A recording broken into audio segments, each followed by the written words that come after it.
Come on, Garima, yes.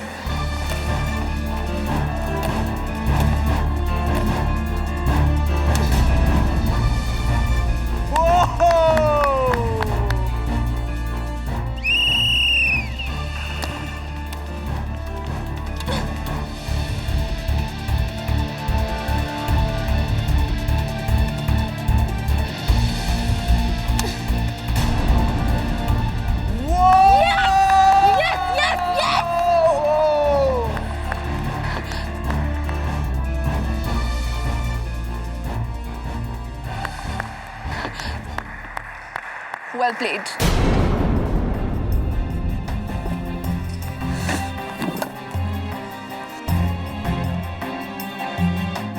Well played, well played, well played, Sonali.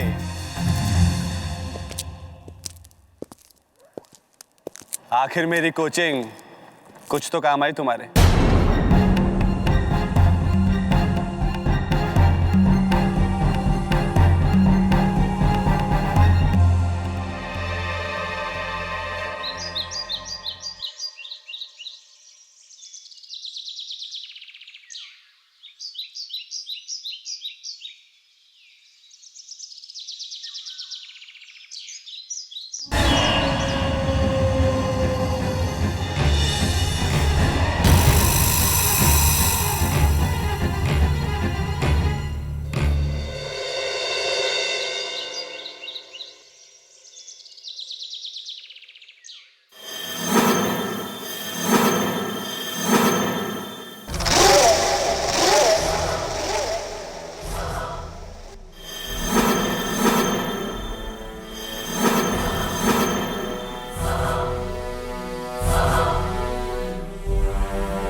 Hello security, मैं flat number 803 से बोल रही हूँ।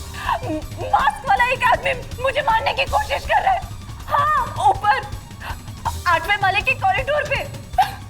प्लीज जल्दी आओ प्लीज।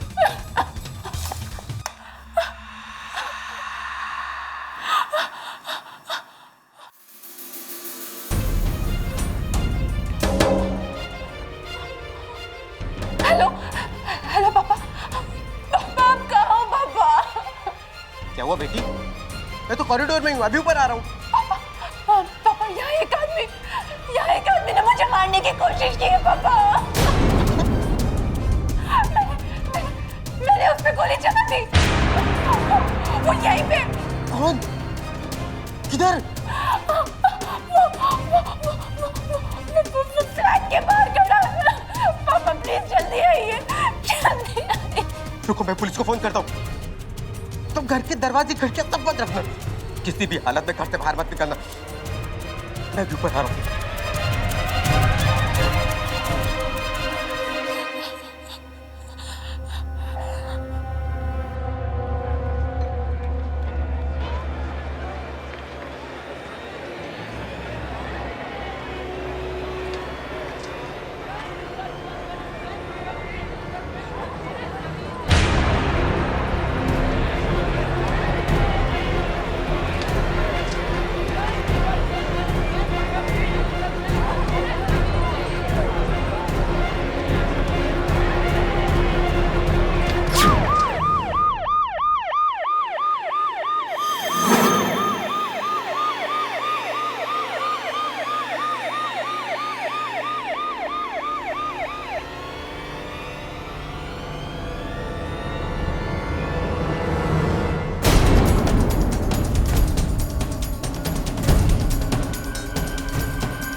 साहब, ये आदमी कुछ समय पहले ही ऊपर गया हुआ था। वो सोनाली मैडम के घर।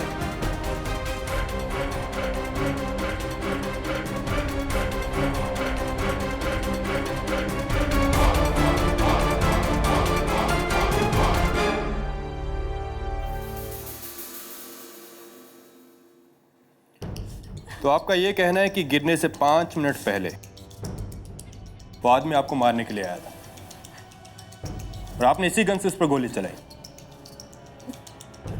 जी, पर ये गन हमारी नहीं है, ये किसने कुरियर से भेज दी और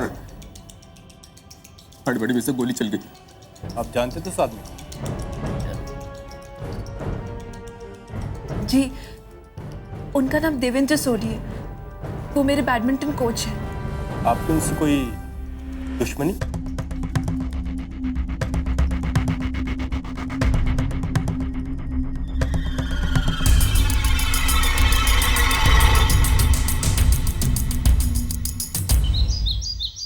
IPC Section 88, act not intended to cause death, done by consent in person's good faith for person's benefit. IPC Section 80, intended to cause death, done by consent in good faith for person's benefit. IPC Section 88, act not intended to...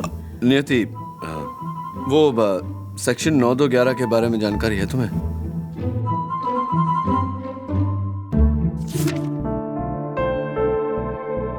sir, इसमें तो नहीं मिल रहा, क्या है? Section 9211 special act है, जिसके तहत कोई भी आदमी अपनी विधवा की छोटी बहन से शादी नहीं कर सकता। क्या बात कर रहे हैं सर? विधवा की छोटी बहन से शादी नहीं कर सकता? मॉडर्न जमाना है, क्यों नहीं कर सकता? मेरा सवाल भी तो यही है, क्यों नहीं कर सकता? वही सर, क्यों? डोरबेल।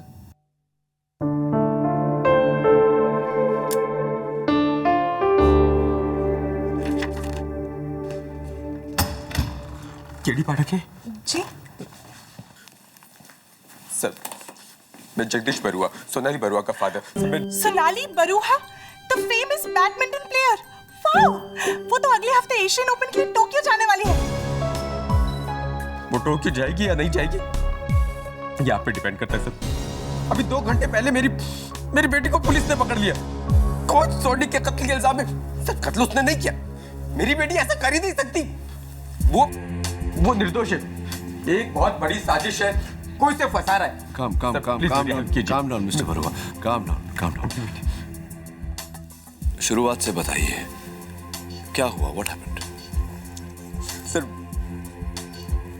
मेरी बेटी सोनाली बैडमिंटन प्लेयर,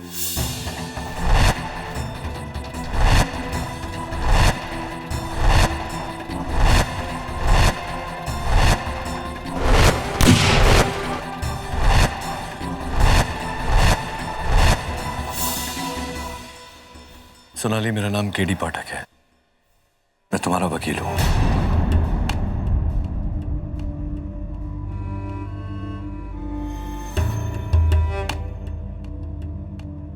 सोनाली, उस दिन क्या हुआ, कैसे हुआ, मैं ये सब डिटेल में जानना चाहता हूं। देखिए, मैं नहीं चाहती आप या कोई भी मेरा केस अदालत में लड़े। अदालत में जो होना है होने दीजिए। अगर तुम ये केस लड़ोगी नहीं तो इसका अंजाम क्या होगा जानती हो? अगले हफ्ते टोक्यो में बैडमिंटन एशियन ओपन है, जहां तुम्हारे जीतने के चांसेस बहुत अच्छे हैं। वहां तो क्या, तुम जिंदगी में कभी कहीं भी बैडमिंटन नहीं खेलोगी। होने दीजिए। जिस खेल की वजह से अगर मेरा करियर बर्बाद होता है तो होने दीजिए। शायद यही मेरी सजा है। किस बात की सजा? ऐसा क्या किया है तुमने? प्लीज केडी, मेरा केस मत लड़ी। मैं आपसे कुछ नहीं कहना चाहती। चले जाइए, प्लीज चले जाइए। और फिर सोनाली ने बालकनी से देखा तो वही आदमी मास्क पहने नीचे कंपाउंड में पड़ा था। उसके बाद पुलिस आ गई और फिर मैं। मिस्टर बरुआ, सोनाली जी की कहानी की कुछ बातें मेरी समझ में नहीं आई। सोनाली जी, आपने कहा आपने उस आदमी पर गोली चलाई। जी। वो डरी हुई थी इसलिए गोली चला दी उस पर। Your honour, miss Sonali Barua इस देश की लोकप्रिय बैडमिंटन प्लेयर, जिन्होंने एक नहीं कई प्रतियोगिताओं में अनेक मेडल जीते हैं, और आज इस भरी अदालत के सामने एक और मेडल जीतने जा रही हैं। यकीन के साथ झूठ बोलने का मेडल। ऑर्डर। क्योंकि सच तो यह है कि इनके कोच देवेंद्र सोढ़ी के शरीर पर कोई भी गोली का निशान नहीं था, एक भी नहीं, और वो गोली मिस भी नहीं हुई, क्योंकि कॉरिडोर और फ्लैट में गोली का कोई निशान नहीं।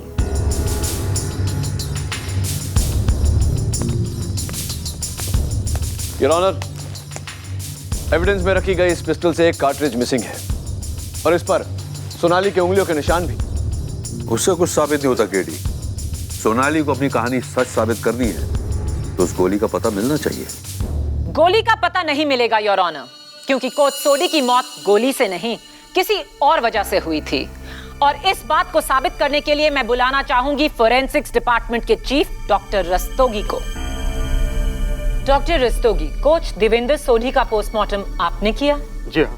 और आपकी रिपोर्ट की फाइंडिंग्स क्या कहती हैं? योर ऑनर, सोढ़ी जी की मौत न गोली लगने से हुई और न ही ऊंचाई से गिरने से। सोढ़ी जी की मौत उनके ऑरेंज जूस में मिली हुई आर्सेनिक से हुई, यानी कि जहर, death due to poisoning.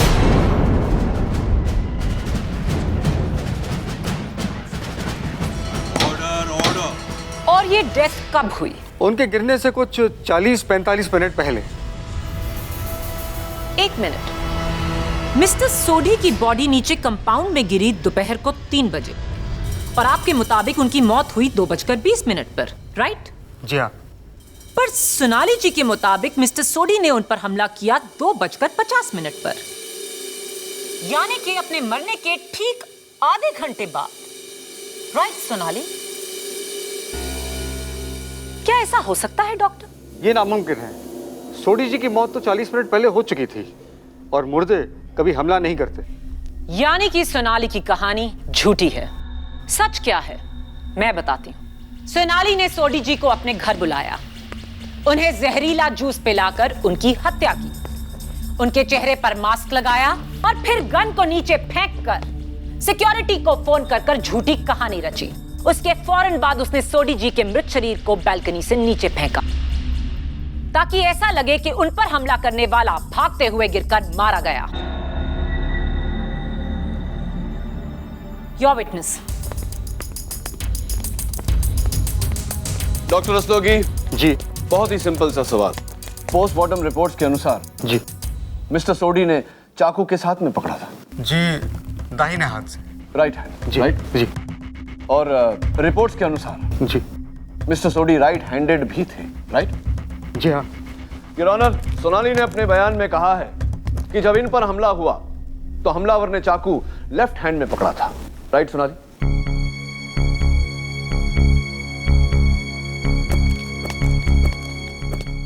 Sonali, अगर अदालत में तुमने मेरे साथ कोऑपरेट नहीं किया, ये केस हार जाएंगे हम, तुम्हें सजा हो जाएगी। Do you understand that? Your honour, Sonali अगर कहे कि हमलावर ने चाकू लेफ्ट हैंड में पकड़ा था या राइट हैंड में, कोई फर्क नहीं पड़ता क्योंकि उनकी कहानी नकली है। योर ऑनर, सोनाली की कहानी सच्ची है, उसका सबूत ये है,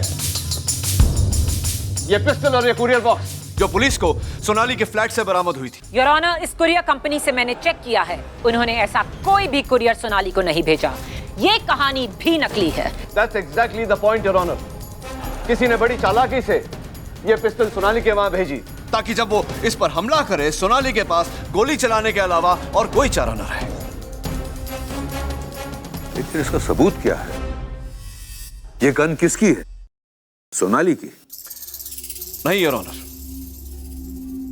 इस गन के मालिक को फिलहाल तलाशा जा रहा है, but I am sure Sonali हमें बता सकती है कि ये गन किसकी हो सकती है। सोनाली, किसी पर शक है तुम्हें? सोनाली बोलो। सोनाली। नहीं, मुझे किसी पे कोई शक नहीं। मुझे किसी से कुछ नहीं कहना है। सॉरी सोनाली जी, जो सवाल मैं आपसे अब पूछने जा रही हूं उसका जवाब आपको हर हाल में देना ही होगा। आपके और आपके कोच मिस्टर सोडी के ताल्लुकात कैसे थे? नॉर्मल थे। रियली? पिछले हफ्ते जब आपने मलेशियन ओपन जीता तो आपने सबको थैंक किया एक टेलीविजन इंटरव्यू में, अपने टीम मेंबर्स को, अपने लोकल ट्रेनर्स को, अपने पापा को, अपने फिजियोथेरेपिस्ट को, लेकिन आप एक नाम लेना भूल गई, अपने कोच का, मिस्टर सोडी। क्या उन्हें थैंक ना करना ये नॉर्मल है? मैं उनका नाम लेना भूल गई थी, उसके लिए मैं माफी चाहती हूँ। कोई प्रॉब्लम थी आपके बीच? बोलिए। सोनाली बताइए। मैं नहीं बता सकती। क्यों नहीं बता सकती? सोनाली जी बोलिए, आपके बीच क्या प्रॉब्लम थी? प्लीज, आपको जो सजा सुनानी है सुना दीजिए, मुझे कुछ नहीं कहना है। सजा आपकी चॉइस से नहीं, कानून के हिसाब से दी जाएगी। सोनाली जी प्लीज बताइए, सोडी जी और आपके बीच में क्या प्रॉब्लम थी? मैं नहीं बता सकती। क्यों नहीं बता सकती? मैंने कहा ना मैं नहीं बता सकती। प्लीज सोनाली जी बताइए। मैं बता सकता हूँ, मेरे पास इसका जवाब है। मैं अदालत से विनती करता हूँ कि मुझे कटघरे में आने की इजाजत दे। नहीं पापा प्लीज, आप कुछ नहीं कहेंगे। सोनाली जी, आपका ये कहना कानून की कार्रवाई में दखलंदाजी है। मिस्टर बरुआ, आप कटघरे में आ सकते हैं। मेरी बेटी सोनाली देश के टॉप बैडमिंटन प्लेयर्स में से एक है। क्या कुछ नहीं किया उसने देश का नाम रोशन करने के लिए, अपना खून पसीना एक कर दिया, लेकिन स्पोर्ट्स पे पड़ी इस पॉलिटिक्स की वजह से इसे आज तक एक भी राष्ट्रीय सम्मान नहीं मिला।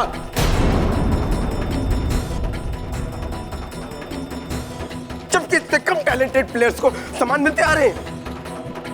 इस बात से बहुत दुखी थी ये। मैं भी। आप कहना क्या चाहते हैं? पापा प्लीज। सोनाली के कोच सोडी ने हमें एक ऑफर दिया, अगर हम उन्हें 20 लाख रुपया दें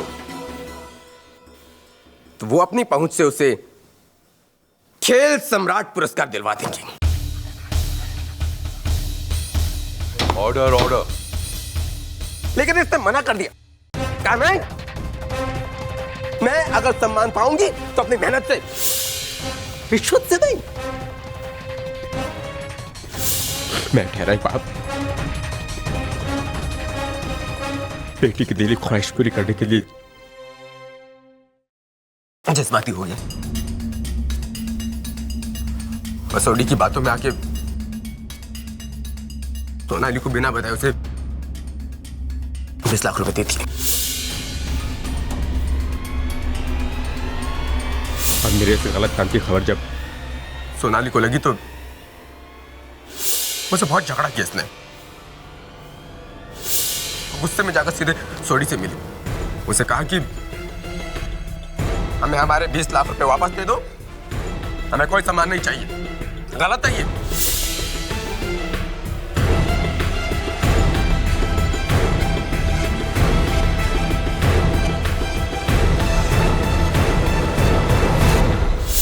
हाँ, और इसी वजह से मैं खामोश थी। मैं नहीं चाहती थी कि मेरे पापा का ये जुर्म अदालत में सबके सामने आ जाए। मिस्टर बरुआ, क्या कोच सोडी ने आपको या सोनाली को वो 20 लाख रुपए वापस दिए? नहीं, आजकल करता रहा लेकिन पैसे वापस नहीं दिए। 1 साल हो गया। आपने बांद्रा में भी एक फ्लैट खरीदा है, उसके लिए एक बैंक लोन भी लिया? हाँ जी। जिसकी EMI आप 8 महीने से नहीं भर पाए। उस बैंक के नोटिसेस ये रहे।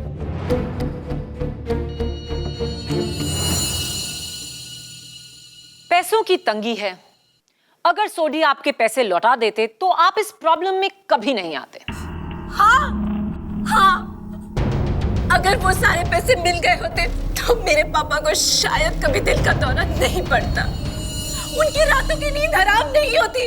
उनके उम्र भर की कमाई, उनके पेंशन से निकला सारा पैसा, वो 20 लाख रुपए मेरे पापा की जिंदगी के 20 साल थे जो एक ही झटके में चले गए। उनकी इस एक छोटी सी गलती की इतनी बड़ी सजा। और आपके पापा को सजा देने वाले सोडी को आपने सजा दी, उसका खून करके।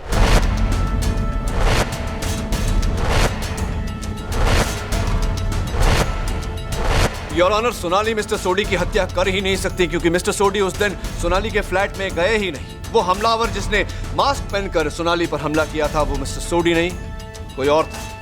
चलिए आपकी ये गलतफहमी भी दूर कर देते हैं। योर ऑनर, मैं बुलाना चाहूंगी अपने अगले गवाह को, स्पोर्ट्स स्टार अपार्टमेंट के सिक्योरिटी गार्ड अमृतलाल।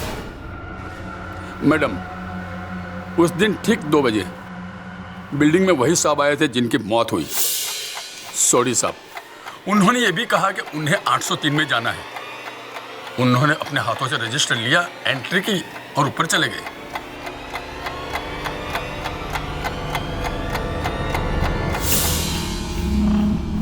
ये है उस सोसाइटी के रजिस्टर की कॉपी। योर ऑनर, ये खुद मिस्टर सोडी का लिखा आखिरी सबूत है, जहां उन्होंने लिखा है कि वो दोपहर के 2 बजे सोनाली के फ्लैट 803 में उससे मिलने आए।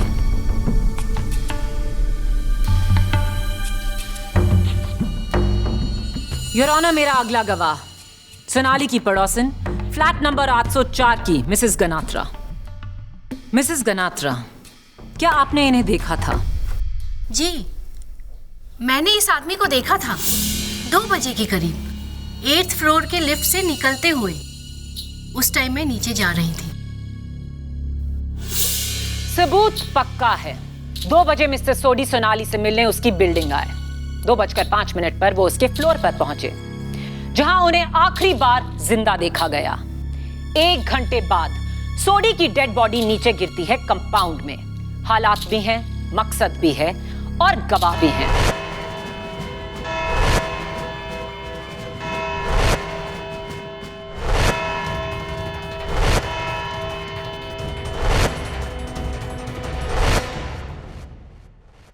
सोनाली, तुम अपने पिता का जुर्म छिपाना चाहती थी, इसीलिए नहीं चाहती थी कि तुम्हारा केस अदालत में आए। मैं ये बात जानता था, लेकिन अदालत में मैं खामोश रहा क्योंकि मैं नहीं चाहता था कि तुम्हारा केस कमजोर पड़ जाए। देखो सोनाली,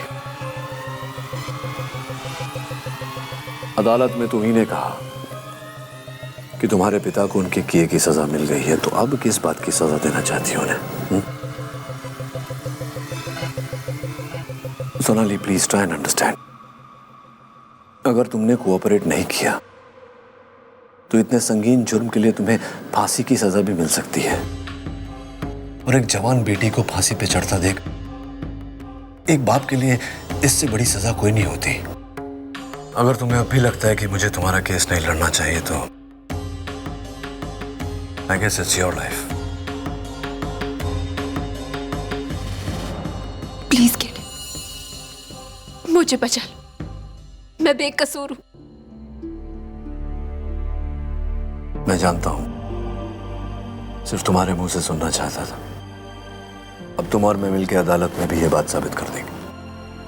बैडमिंटन में कहते हैं ना, game set and match.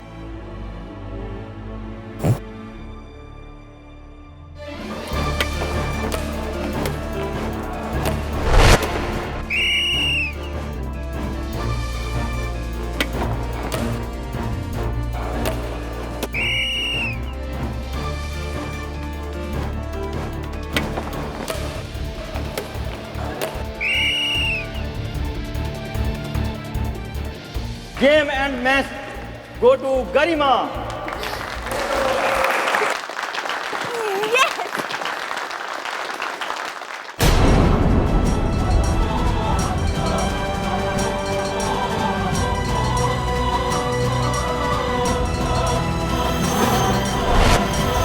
Port star apartment के 8th फ्लोर से एक आदमी 9-2-11 कैसे हो गया? कंफ्यूजिंग। सोडी साहब की मौत 2:20 पर हुई, लेकिन 2:50 पर सोनाली पर हमला हुआ।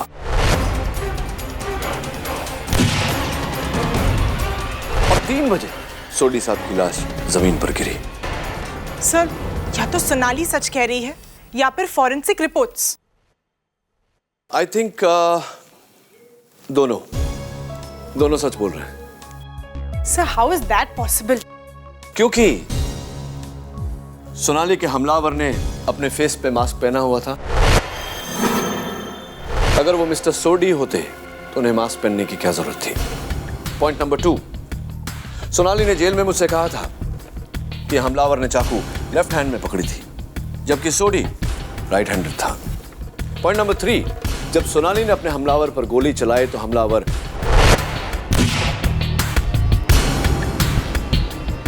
डोर के बाहर जाकर गिरा, फिर वहां से उसकी बॉडी सोनाली के पीछे बालकनी में कैसे पहुंची? इट्स वेरी क्लियर, सोनाली पर जिसने हमला किया वो मिस्टर सोडी नहीं, कोई और था। सर, उस हिसाब से तो कातिल लेफ्टी है। You're right. लेकिन सर, ये 2 आदमियों वाली बात आपने अदालत में क्यों नहीं कही? What's the point, नियति? What's the point?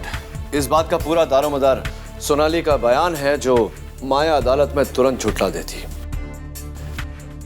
इस बात को साबित करने के लिए हमें सोनाली के बयान के अलावा सबूत चाहिए, और सबसे बड़ा सबूत है वो पिस्टल जो मौका वारदात से मिला। क्या करें अभी? मिस्टर खान, लगता है सबूत मिल गया। इंस्पेक्टर खान, आप ही के फोन का इंतजार कर रहा था, बोलिए। रियली? 1 मिनट होल्ड करिए। The gun belongs to badminton champion Garima Devraj. Address लिखो। इंस्पेक्टर खान, गरिमा का address? Really? Thank you. Sir, हाँ, गरिमा's एड्रेस। एड्रेस लिखने की कोई जरूरत नहीं। गरिमा देवराज सोनाली की बिल्डिंग में रहती है, उससे 1 माला नीचे, flat number 703। It's time to go and meet miss Garima Devraj.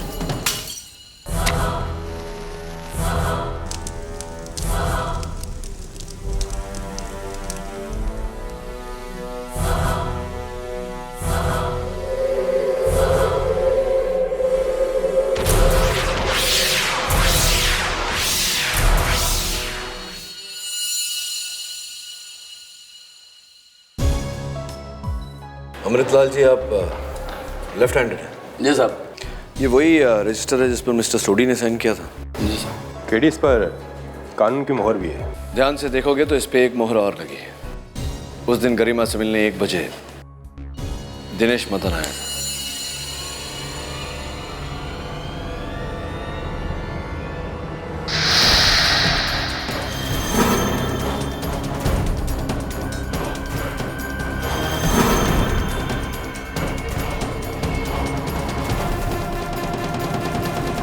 Forensics का मानना है कि बॉडी कम से कम 7 मंजिल की ऊंचाई से गिरी होगी। यानी कि 703 से गरिमा देवराज का घर, या 803 सोनाली बरुआ का घर, या फिर 9 इसके ऊपर वाला टॉप फ्लोर।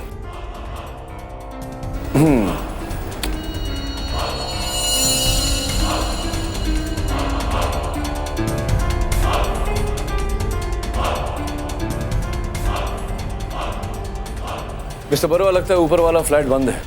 सारे फूल सूख गए हैं, पानी डालने वाला कोई नहीं। हाँ, आप सही है। एक इन्वेस्टर का फ्लैट है, काफी टाइम से बंद पड़ा है वो। और टेरेस पे हमेशा ताला रहता है।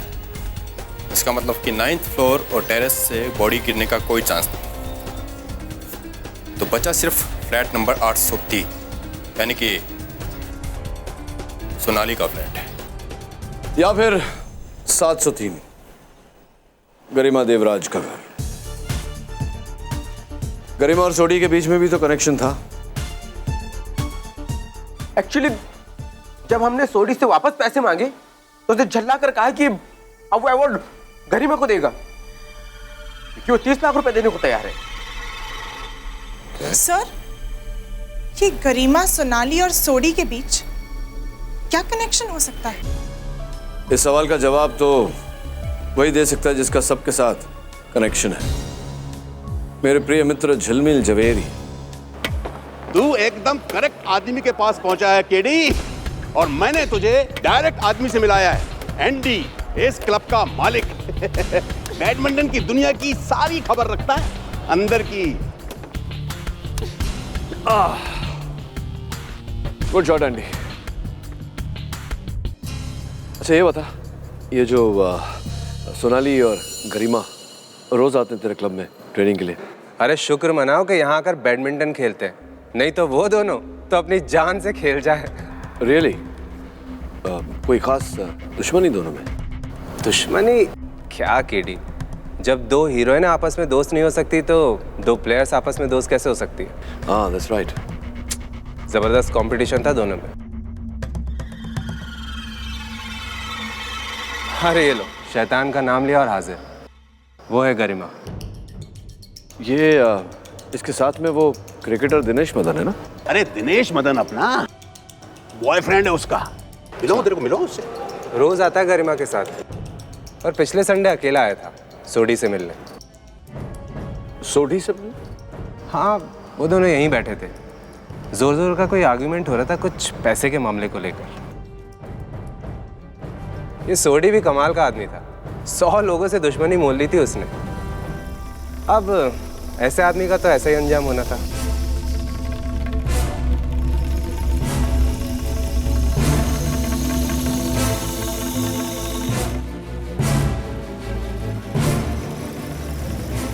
ये गरिमा लेफ्ट हैंडेड है। दोनों से मिलाओगे तेरे को? नहीं झिलमिल, मिलेंगे, लेकिन इस कोर्ट पर नहीं, उस कोर्ट में। गरिमा, ये 9 मिलीमीटर पिस्टल आपकी है? जी हाँ।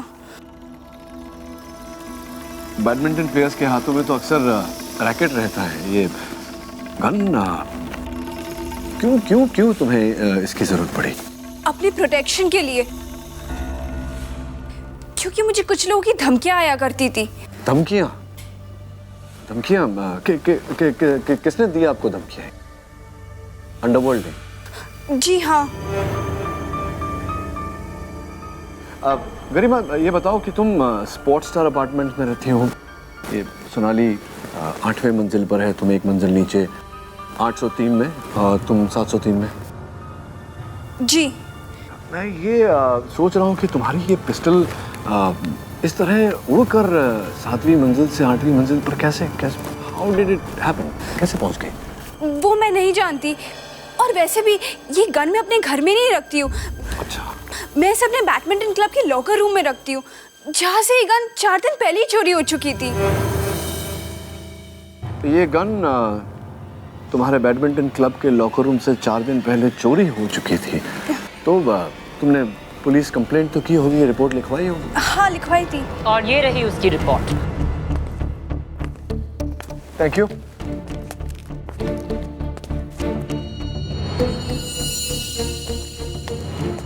तो गरिमा, मिस्टर सोडी जिनकी हाल ही में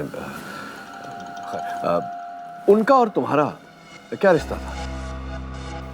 वो सोनाली से पहले मेरे कोच हुआ करते थे। अच्छा, तो तुमने उन्हें ये खेल सम्राट अवार्ड के लिए रुपए दिए थे?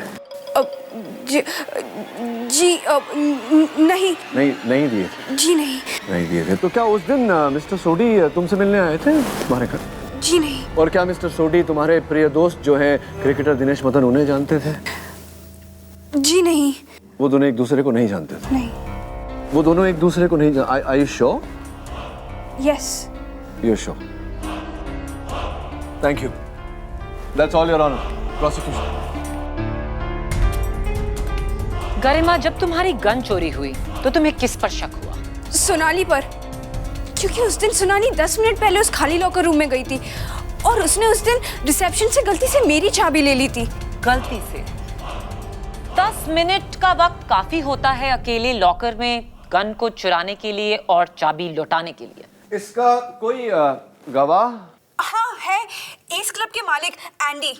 जी, गरिमा बिल्कुल सच कह रही है। सोनाली ने खुद मुझे उसके लॉकर की चाबी रिसेप्शन पर लाकर दी और कहा कि वो उसे गलती से ले गई थी। क्या ये बात सच है? जी, लेकिन मैंने उसके लॉकर से कुछ चुराया नहीं। योर ऑनर, आई होप हम सब समझ रहे हैं कि गरिमा की गन सोनाली तक कैसे पहुंची। क्लियरली किसी नकली कुरियर से तो नहीं। एंडी, हर चाबी की कॉपीज होती है, डुप्लीकेट्स। तो गरिमा के लॉकर की जो चाबियां थी, डुप्लीकेट चाबियां, वो कहाँ, किसके पास रहती थी? एक्चुअली हर लॉकर की चाबी की 2 कॉपीज रिसेप्शन पर होती है। राइट। लेकिन इस घटना से एक दिन पहले उन दोनों में से एक चाबी दिनेश लेकर गया था, ये कहकर कि गरिमा ने वो चाबी मंगवाई थी। Dinesh, mister Dinesh Madan. Your honour, mister Dinesh Madan, India के rising middle order right handed batsman. Left handed. Right. Sonali पर जिसने हमला किया वो भी लेफ्ट हैंडेड था मिस्टर मदन। खैर, ये जो गरिमा के लॉकर की चाबी आपने ली थी वो कब, किस दिन पर ली थी, याद है? Do you remember? जी हाँ, ली थी। आई थिंक लास्ट संडे को, रविवार को। और मिस्टर सोडी, उन्हें कितनी अच्छी तरह से जानते थे आप? दोस्ती, गहरी दोस्ती? जी नहीं, मैं सोडी को नहीं जानता। कमाल है मिस्टर मदन, आप मिस्टर सोडी को जानते नहीं, पहचानते नहीं, कभी मिले नहीं उनसे। फिर रविवार को, उसी रविवार को जिस रविवार को आपने गरिमा के लॉकर की चाबी दी थी, उसी रविवार शाम को आप मिस्टर सोडी के साथ एंडी के क्लब में बैठकर कॉफी पी रहे थे। मेरे पास सिक्योरिटी कैमरा फुटेज है, आप चाहें तो मैं आपको दे देता हूं। How is it? जी वो मैं ऑर्डर। हाँ, क्या बोल रहे थे? मैं मिला था सोडी से उस शाम, लेकिन आप मिले थे उस दिन शाम को। तो मिस्टर मदन, अब ये बताइए कि आपसे पहले गरिमा और अब आप क्यों झूठ बोल रहे थे कि आप मिस्टर सोडी को जानते ही नहीं? वाई? क्योंकि अगर मीडिया को पता लग जाता कि मैं सोडी से क्यों मिल रहा हूं तो आप समझ सकते हैं। मीडिया का डर छोड़िए मिस्टर मदन और अदालत का डर पैदा करिए और सच सच बताइए कि उस शाम आपने मिस्टर सोडी को थप्पड़ क्यों मारा था? थप्पड़? मैंने कोई थप्पड़ नहीं मारा उसे। थप्पड़ मारा था आप? जैसा मैंने कोई थप्पड़ नहीं मारा, मैंने उसे सिर्फ धमकी दी थी। धमकी दी थी? चलिए, इतना तो माना आपने। क्यों बा क्यों धमकी दी थी? वो मैं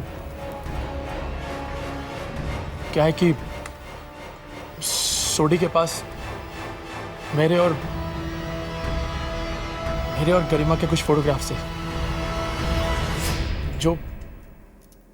जो स्कैंडल क्रिएट कर सकते थे, और वो काफी टाइम से गरिमा को ब्लैकमेल भी कर रहा था। ब्लैकमेल। तो कितने क्या रकम मांगी गई थी? 50 लाख रुपए के लिए। 50 लाख। और उसका पहला इंस्टॉलमेंट 5 लाख रुपए मैंने सोडी को शाम को दिए भी थे। राइट मैं समझ गया। तो बाकी की रकम 45 लाख रुपया देने के लिए आपने मिस्टर सोडी को उस दिन गरिमा के स्पोर्ट्स स्टार अपार्टमेंट वाले फ्लैट में 703 में उन्हें बुलाया। जी ये झूठ है। मैं उसे भला वहां क्यों बुलाऊंगा? मैं तो वहां था ही नहीं। ये बिल्कुल झूठ है। आप नहीं थे वहां। आप थे वहां। बिल्डिंग के रजिस्टर में आपकी एंट्री है जिसकी ये जेरॉक्स कॉपी है। आप ही का नाम है, आप ही का सिग्नेचर।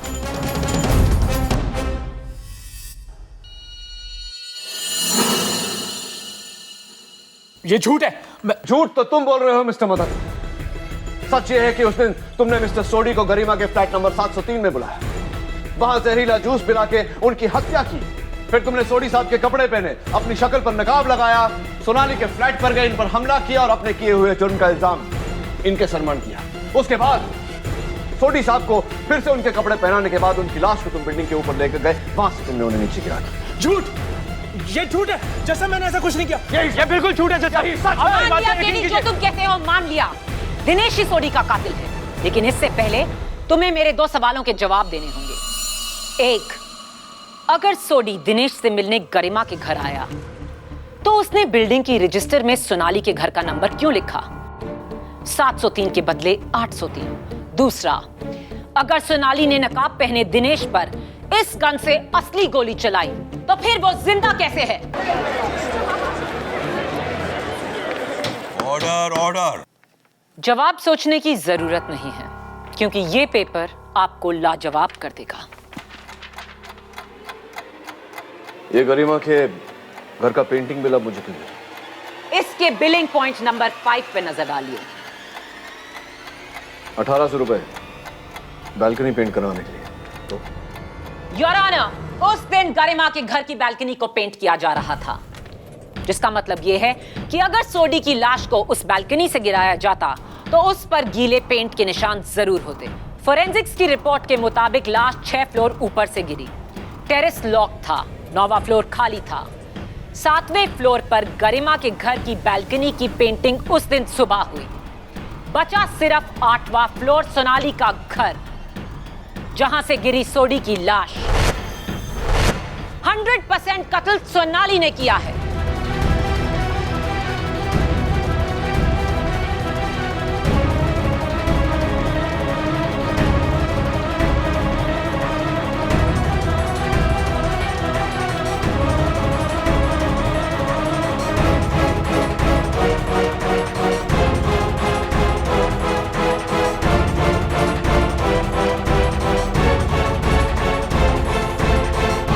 सोच रहे हो कीडी? अपनी इस पहली हार का सामना कैसे करोगे? फैसला अभी बाकी है मिस माया। और फैसला क्या है हम दोनों जानते हैं।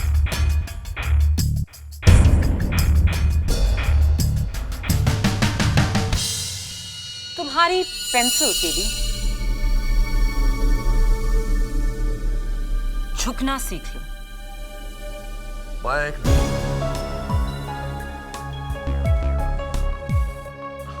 चिंता मत करो, बालों में कुछ।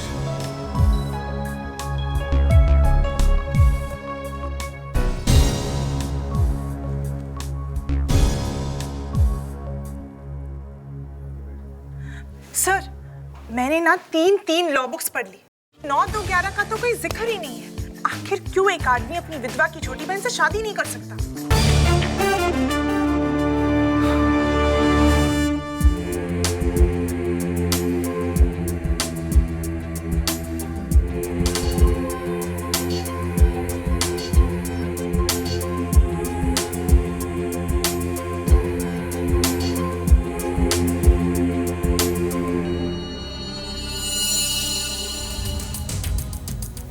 है सर?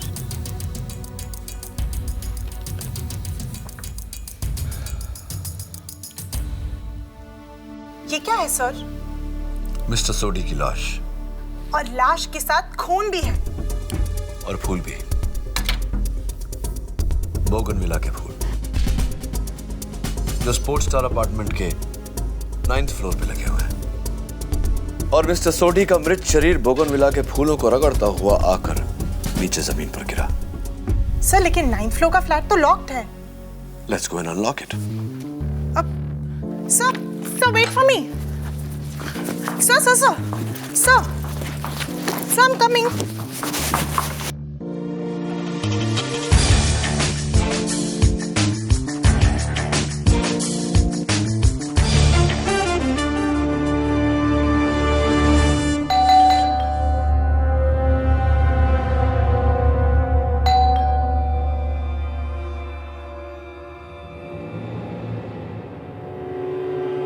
सर, मिस्टर बरुआ ने पहले ही कहा था यहाँ पर कोई नहीं रहता।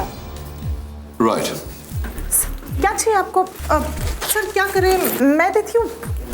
सर कौन?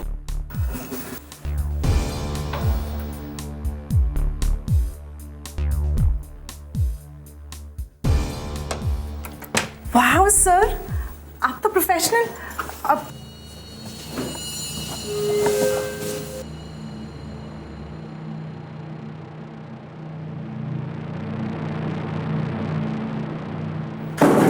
सर यहाँ पर तो ऐसा कुछ दिख ही नहीं रहा जिससे लगे किसी का मर्डर हुआ हो।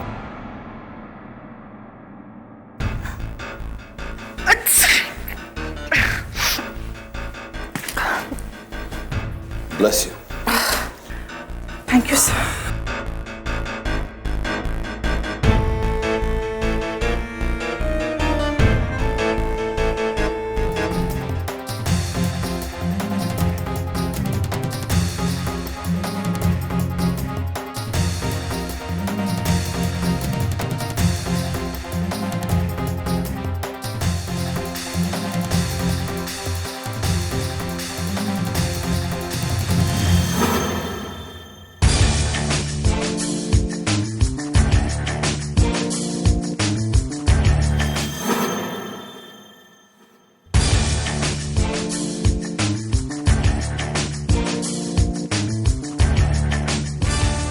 You're a genius, नीति। सही कहा था तुमने।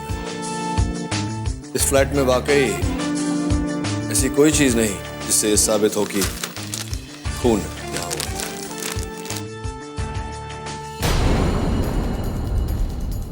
Come with me, come with me.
You're welcome.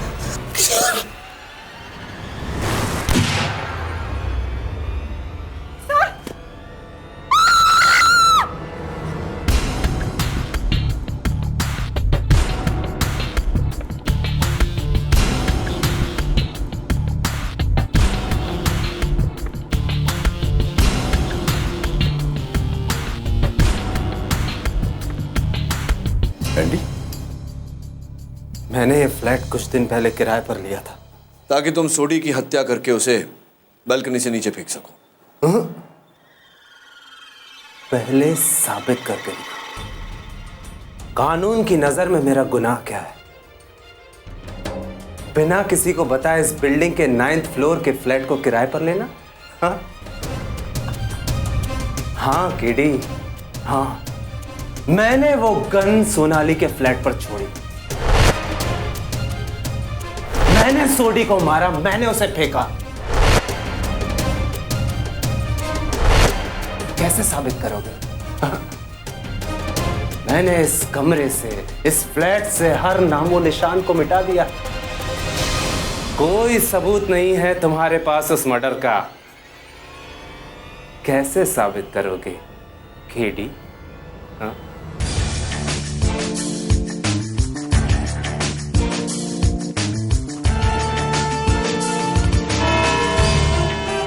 कानून सबूत मांगता है केडी, इसलिए क्या सबूत है कि इस पूरी साजिश के पीछे मेरा हाथ है? क्या सबूत है कि सोडी का खून मैंने किया है? एंडी, मैं जानता हूं कि तुमने 9 माले के उस फ्लैट से हर सबूत मिटा दिया। जहर की वो शीशी, वो ग्लासेस, जूस का वो बॉटल, फर्नीचर पर लगे तुम्हारे और सोडी साहब की उंगलियों के निशान, हर सबूत मिटा दिया जो तुम्हें उस जुर्म से जोड़ सकती थी। लेकिन एक चूक कर गए तुम। योर ऑनर, ये टेप। टेप? ऐसा टेप तो हर घर में मिल जाएगा केडी, ये कोई सबूत नहीं। आपकी बात ठीक है मिस माया फर्नेस, लेकिन इस टेप की खास बात यह है कि ये एंडी के सामान से बरामद हुई है और फोरेंसिक रिपोर्ट के अनुसार इस पर एंडी की उंगलियों के निशान भी हैं। इसी टेप से एंडी ने कुरियर का वो पार्सल सील किया था जिसमें पिस्तौल था और जो सोनाली के घर के बाहर रखी गई थी। योर ऑनर, अगर इस टेप का सिरा इस कुरियर बॉक्स के सिरे से मिल जाता है तब तो यह साफ साबित हो जाएगा कि यह सब एंडी का ही किया धरा है।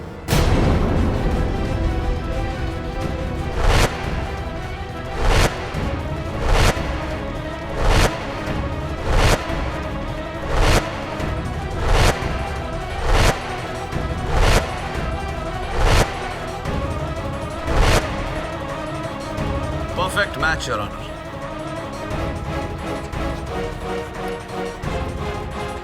Quite please, quiet. अब बताओ एंडी, अब तो तुम्हारे बचने का कोई रास्ता बाकी नहीं रहा। हाँ, सोडी ने मुझसे 30 लाख रुपए लिए थे इस बात का प्रॉमिस लेकर कि वो मेरे स्पोर्ट्स क्लब को नेशनल ट्रेनिंग सेंटर बना देगा, लेकिन बिना कुछ किए वो मेरे सारे पैसे खा गया। मैं जानता था कि सोनाली की उससे दुश्मनी है, इसलिए मैंने चुपके से सोनाली के ऊपर वाला फ्लैट किराए पर लिया और सोडी को अपने घर पर बुलाया। लेकिन मैंने जानबूझकर उसे गलत एड्रेस दिया, 803 सोनाली का फ्लैट।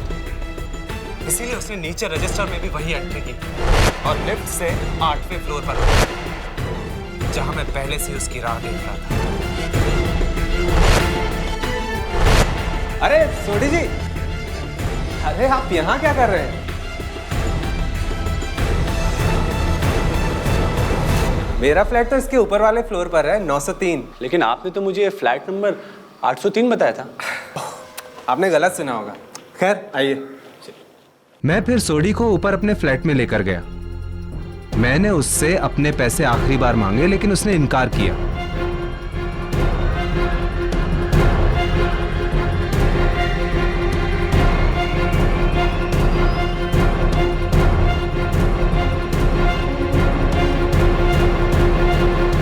मैंने टॉपिक बदला।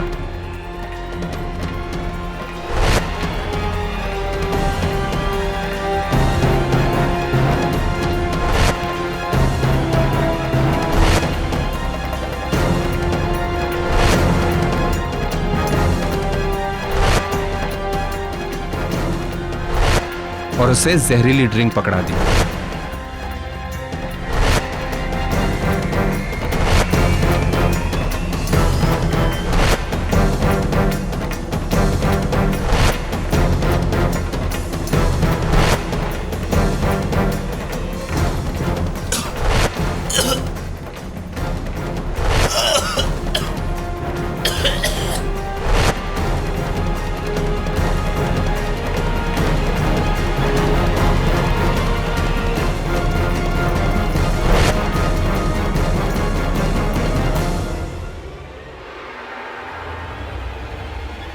ड्रिंक के असर से सोडी की मौत हुई। फिर मैंने एक बुलेट प्रूफ जैकेट पहना और उसके ऊपर एक गाउन पहना और अपने चेहरे पर एक मास्क लगाया।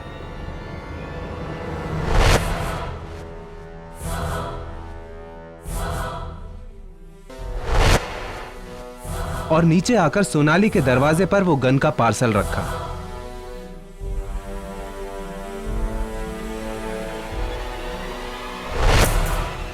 और फिर मास्क पहने सोनाली पर हमला किया। सोनाली ने घबराकर मुझ पर गोली चलाई और दरवाजा बंद कर दिया। मैं भागकर वापस ऊपर अपने फ्लैट में आया और सोडी की लाश को मैंने वही गाउन और मास्क पहना दिया।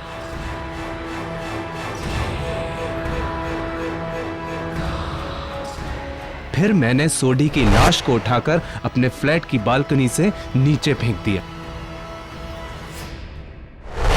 मान गए केडी, बिना सबूतों के जुर्म कैसे साबित किया जाता है, ये तुमने आज साबित कर दिया।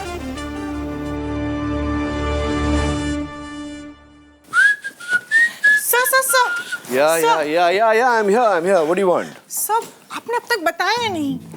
हाँ, मैं बता देता हूँ। देखो, ये आइडिया मुझे तब आया जब मैंने माया के बालों में वो फूल। वो नहीं, तो? सेक्शन 9211। एक आदमी अपनी विधवा की छोटी बहन से शादी नहीं कर सकता। हाँ, याद है मुझे। सेक्शन 9211।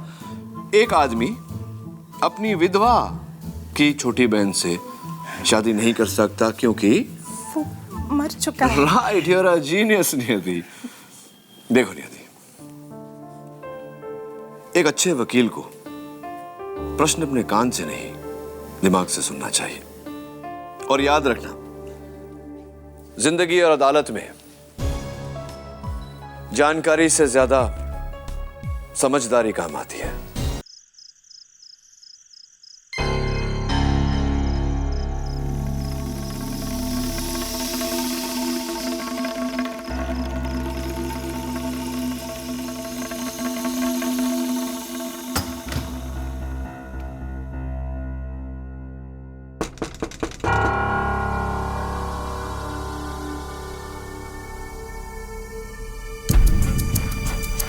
कौन?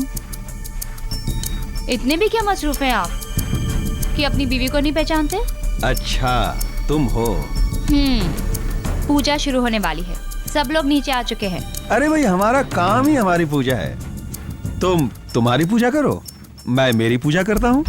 अरे लेकिन पूजा तो हमने आप ही के लिए रखवाई है ना। अरे रेणुका, इलेक्शन सर पे है और अभी बहुत काम बाकी है। ठीक है, मैं चलती। और सुनो, जाते जाते दरवाजा बंद कर देना। एक काम करिए ना, आप खुद ही दरवाजा अंदर से बंद कर दीजिए। ठीक है, मैं ही बंद कर लेता हूँ।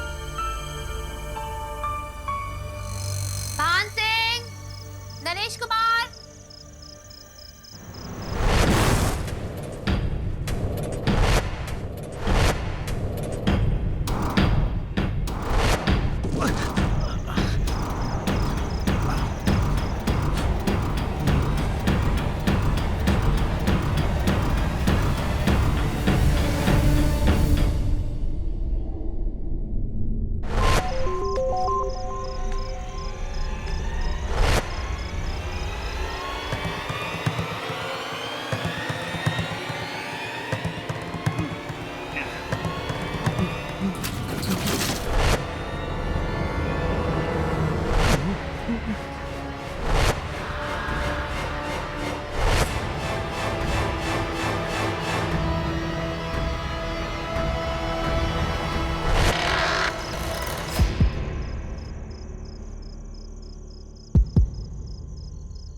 मैं नहीं मारा।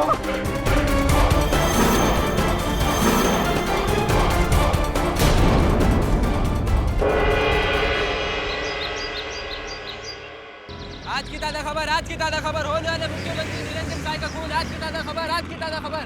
हम अपनी माँ की कसम खा के कहते हम खून नहीं किए, हम वहां सिर्फ चोरी करने गए थे।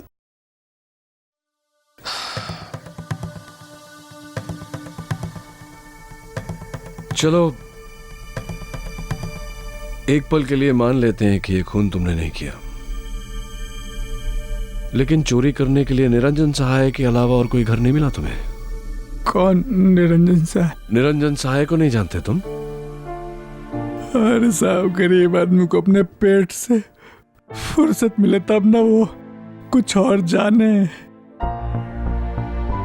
गांव में बीवी बच्चों का बहुत बुरा हाल है साहब। बैल बिक गए, जमीन गिरवी पड़ी,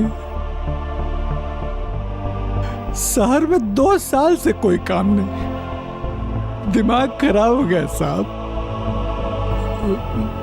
बस्ती में भाई है वो जगन भाई, वो बोला कि बंगला में बहुत पैसा है।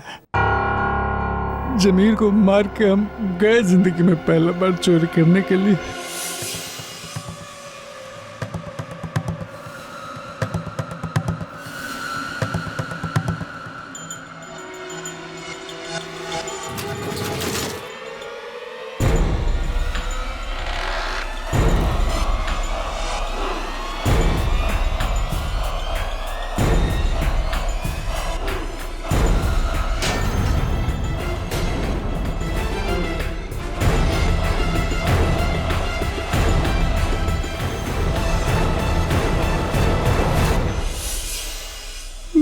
मुसीबत जो है वो एक ही साथ आती है साहब, एक ही साथ आती है। देखो चंदू, तुम्हारी बाकी की मुसीबतों के बारे में मैं कुछ नहीं कह सकता, लेकिन इतना जरूर कहूंगा कि अगर तुम बेगुनाह हो तो इस मुसीबत से मैं तुम्हें जरूर निकालूंगा। नहीं साहब नहीं, अंदर से आवाज आ रही है साहब कि हम बहुत बुरे फंसे, बहुत बुरे फंसे हम साहब। हिंदुस्तान का कानून कहता है इनोसेंट अंटिल प्रूवन गिल्टी। इसका मतलब जब तक तुम्हारा जुर्म साबित नहीं हो जाता तुम बेगुनाह हो।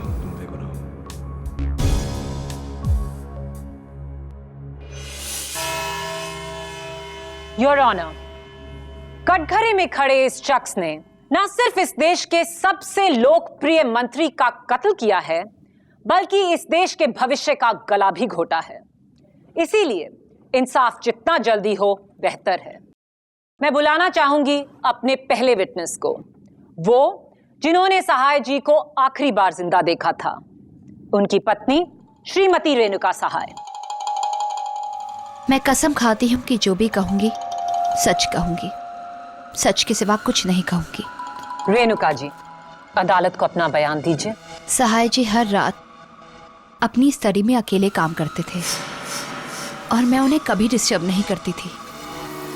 उनकी इलेक्शन में कामयाबी के लिए मैं घर में पूजा करवा रही थी, इसलिए करीबन 9:30 बजे मैं सहाय जी को पूजा के लिए बुलाने गई। वो इलेक्शन के काम में बिजी थे।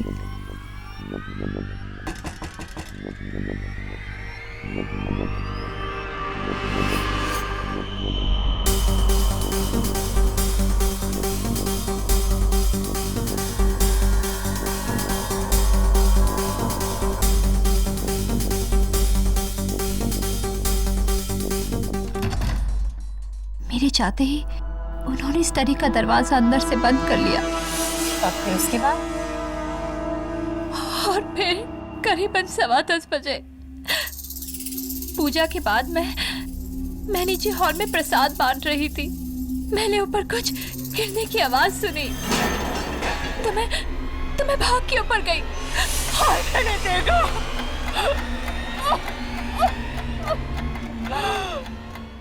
आपने मिसेस सहाय ये सत्यारे को अपने लालच में इसने मेरे पति की हत्या कर। डिफेंस,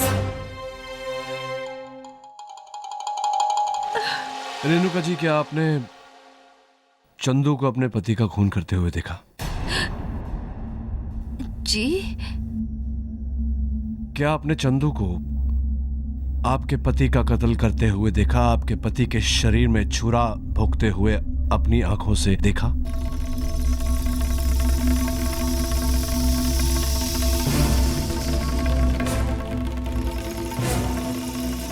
नहीं, लेकिन अगर ये नहीं करेगा तो और कौन? No more questions, your honour.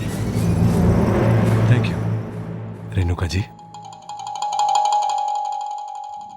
और अब मैं बुलाती हूं उस चश्मदीद गवाह को जिसने चंदू उर्फ चंदन मुंशी को मौकाए वारदात पे रंगे हाथों पकड़ा। प्रजामन पार्टी के आदरणीय एमपी श्री सहाय के दाहिने हाथ श्री अकरम रिजवी।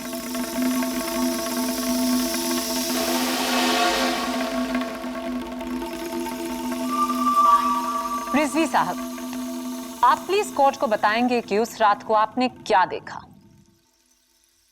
जी करीब 10:15 बजे थे और मैं पार्टी के एमपीज की लिस्ट लेके सहाय जी के पास उनके स्टडी रूम की तरफ जा रहा था। जोर से कुछ गिरने की आवाज सुनी। मैं भागकर वहां पहुंचा तो कमरा खुला था और लाइट भी बंद थी। मैंने इस आदमी को वहां देखा।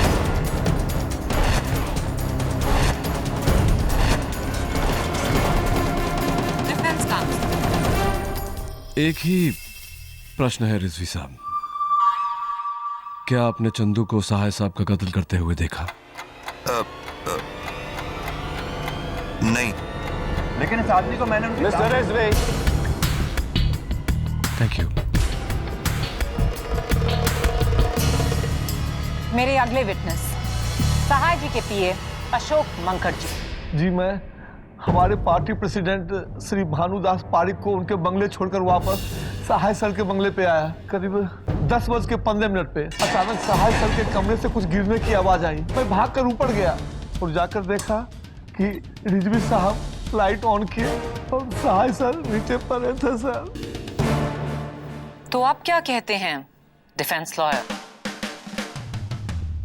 मिस्टर मंकड़, क्या आपने चंदू को सहाय साहब का कत्ल करते हुए देखा? नहीं, लेकिन इसके उंगलियों के निशान उसके। मिस्टर अशोक मंकड़, जो प्रश्न पूछा जा रहा है उसी का उत्तर दीजिए। बाकी की जानकारी देने के लिए पब्लिक प्रोसिक्यूटर साहिबा है ना हमारे पास।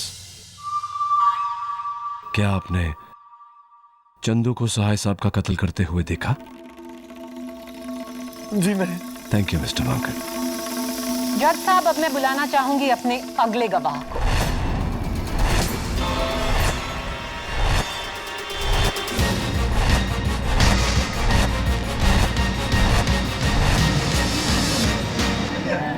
Order order. योर ऑनर, सभी की जुबानी हमने सुनी। सिर्फ एक कहानी जिसका एक ही अंजाम हो सकता है कि सहाय जी का खून इस चोर चंदू ने किया। अब ताकि किसी को कोई डाउट ना रह जाए, मैं बुलाना चाहूंगी इस केस की तहकीकात करने वाले सीनियर इंस्पेक्टर श्रीकांत दवे को। इंस्पेक्टर दवे, पुलिस की रिपोर्ट क्या कहती है? पूरी छानबीन के बाद पुलिस इस नतीजे पर पहुंची है कि कत्ल एक कमरे के अंदर हुआ। जिस कमरे में कत्ल हुआ वो अंदर से बंद था, जिसकी सिर्फ एक चाबी थी जो सिर्फ और सिर्फ श्री सहाय के पास थी। और जिस मर्डर वेपन से कत्ल हुआ वो ये चाकू है जिस पर इस आदमी की उंगलियों के निशान है।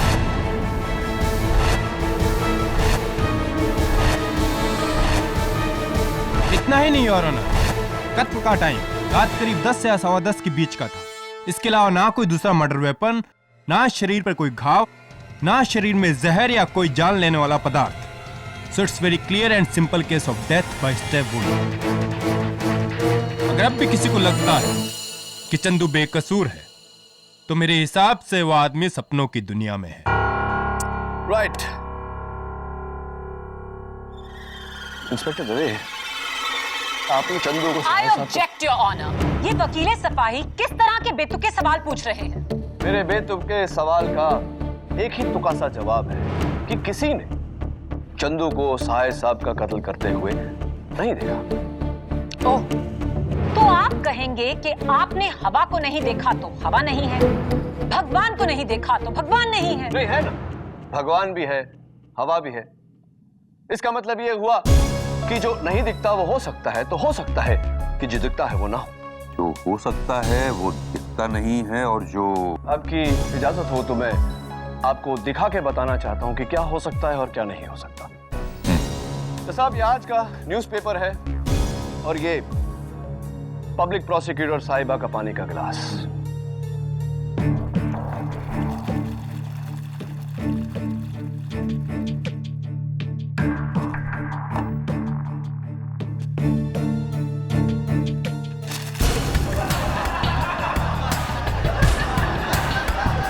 Order order. ये क्या बचपना है केडी? ये बचपना नहीं है योर ऑनर। मैं सिर्फ कोर्ट पर यह जाहिर करने की कोशिश कर रहा था कि कभी कभी जो होता है वो दिखता नहीं, और कभी कभी जो दिखता है वैसा होता नहीं। ओके, तो अगर हमें धोखा है कि खून चंदू ने किया, तो आप हमें क्यों नहीं बताते कि खून किसने किया? अंदर से बंद कमरा, चाबी सहाय जी के पास, यानी कि उस कमरे को कोई बाहर से नहीं खोल सकता। उस कमरे में ना कोई खिड़की ना कोई और दरवाजा। चंदू का खुद का बयान कि वो दरवाजा तोड़कर कमरे में घुसा। चाकू पे चंदू की उंगलियों के निशान, इतने सारे चश्मदीद गवाह। कैसे साबित करेंगे आप कि खून उसने नहीं किया? कैसे? किसी चीप मैजिक ट्रिक से?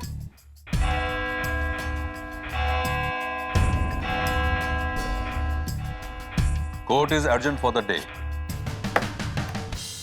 चंदू मुंशी के गले में फांसी का फंदा और भी कसता जा रहा है और डिफेंस के लिए उसे बचाना और भी मुश्किल होता जा रहा है। कैमरामैन निरंजन के साथ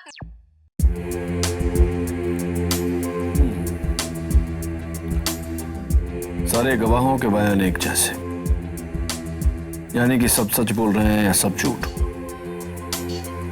बंद कमरा, न आने की जगह न जाने की, चाकू पर चंदू के उंगलियों के निशान। Something is wrong, something is wrong. कुछ तो गड़बड़ है। अरे गड़बड़ तो इधर है। आज मॉर्निंग को ही मैं सब बुक्स अरेंज करके रखा था और अभी देखो सब उल्टा पुल्टा। तुम्हारा सिस्टम ही गलत है। मिसेस बिलेबोरिया, छोड़िए वो। यहाँ आइए, यहाँ आइए। देखिए देखिए, ये 3 ग्लासेस और ये 3 बॉल्स। ये बॉल यहाँ रखा, इसको टैप किया, वाला। कैसा लगा मेरा मैजिक? मैजिक नहीं, ट्रैजिक। अरे ये ट्रिक तो मेरा 10 साल का ग्रैंडसन भी करता है। सबको पता है कि पहले से ही कप के नीचे बॉल छुपाया है। खाली कप के अंदर पहले से बॉल, यानी कि मर्डर के पहले से ही कोई रूम में छिपा था।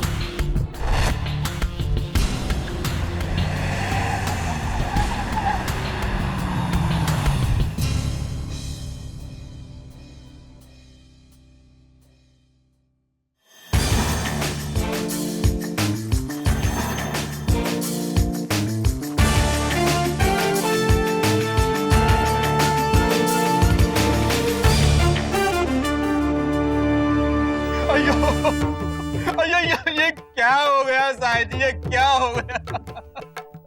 अरे साहिद जी जैसा शरीफ आदमी का कौन खून किया जी? मेरे को बहुत दुख हो गया जी। मेरे को बहुत नटराजन जी, पात्रे जी आप बस बस बस। अरे बहुत अच्छा आदमी था। प्रेस वाला आया क्या? हाँ।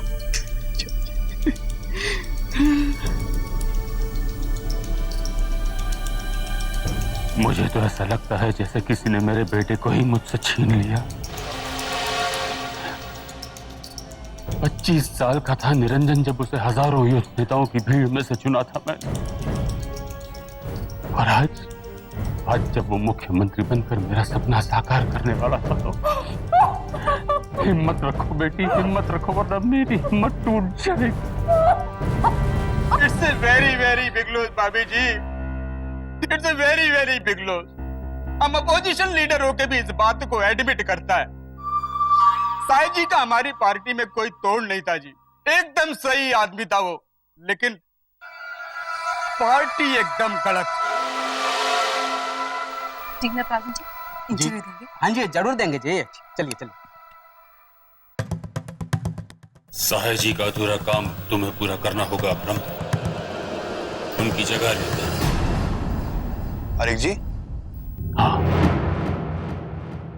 चीफ मिनिस्टर के उम्मीदवार अब तुम होगे।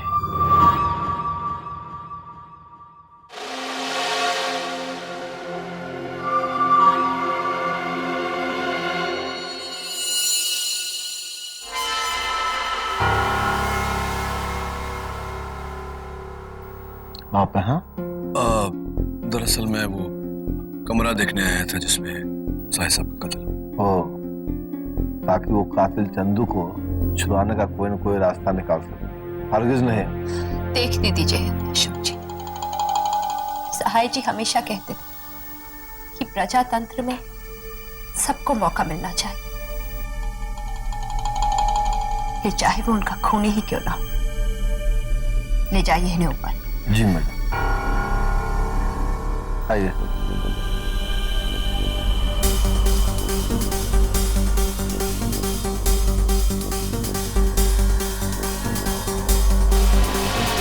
आइए, यही है साहिब साहब का कमरा।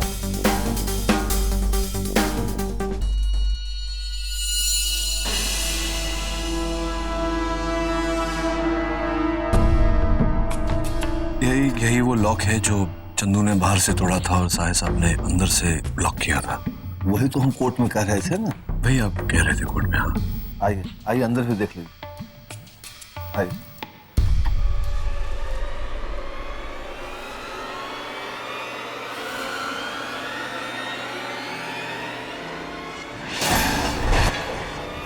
ये वही गमला जो गिरा था। हाँ,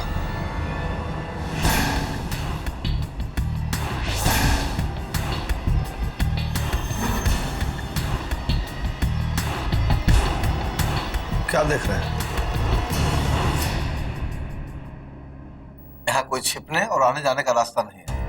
ना कोई अलमारी, ना कोई खिड़की, ना कोई पर्दा और ना कोई बड़ा सोफा। यहाँ बस आने जाने का एक ही रास्ता है और वो है वो दरवाजा जिससे वो खूनी अंदर आया था, ताला तोड़कर। साहिब साहब की लाश कहाँ पड़ी? वहां।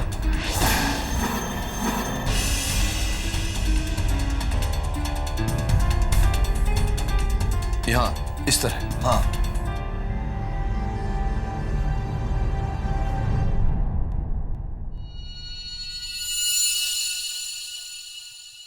और चंदू कहाँ मिला था? चंदू यहाँ था। यहाँ मतलब लाश से आप कहेंगे 7-8 फीट दूर? बिल्कुल बिल्कुल। तो लाश यहाँ से 7 फीट की दूरी पर चंदू, 15 फीट की दूरी पर वो गमला जिसके गिरने से सबका ध्यान आकर्षित हुआ था। तो गमला गिराया किसने? वही तो हम कह रहे थे ना कि उसी की आवाज सुनकर तो हम सहाय सर के कमरे में भाग कर आए थे। हाँ, मैंने भी यही बात कही, लेकिन मैं आपसे पूछ रहा हूँ कि वो गमला गिराया किसने? देखिए वही गमला है।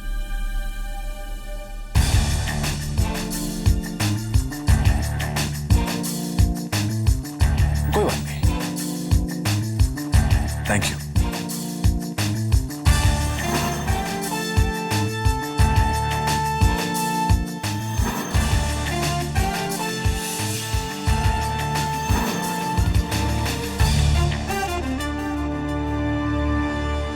रेणुका जी, एक कंफ्यूजन था मेरे मन में। ये चोर जीवन की इसकी सबसे पहली चोरी, वो भी श्री निरंजन सहाय के घर में, जो चारों तरफ से सख्त पहरे से घिरा हुआ है, ये उस घर में घुसा कैसे? घुसा तो घुसा, गिरते पड़ते सहाय साहब के कमरे तक कैसे पहुंच गया?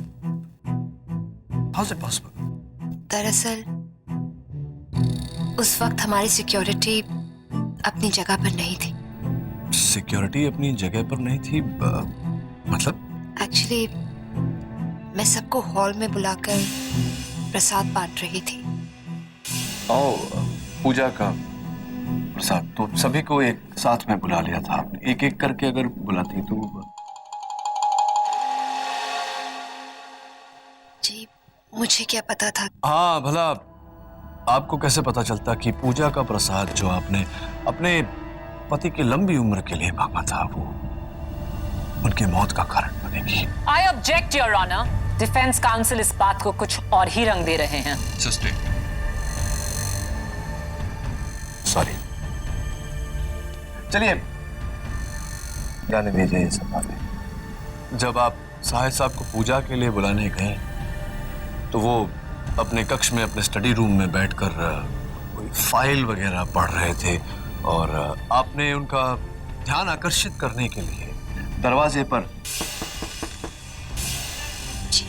तो जब आपने नॉक किया तो उन्होंने अपने नजदीक के चश्मे उतारे, दूर के चश्मे पहने और आपसे पूछा कौन? कमाल है ना रेणुका जी कि दूर के चश्मे पहनने के बावजूद सहाय साहब आपको सब अपनी धर्म पत्नी को नहीं पहचान पाए। जब 10-12 फीट की दूरी थी और रोशनी ठीक ठाक ही। तुम कहना क्या चाहते हो केडी? मैं कहना नहीं चाहता योर ऑनर, दरअसल आपको दिखाना चाहता हूं, आपकी इजाजत हो तो। इजाजत है। लाइए, बस बस वहीं रख दीजिए। जज साहब ये हूबहू वैसा ही गमला है जैसा सहाय साहब के कमरे में था।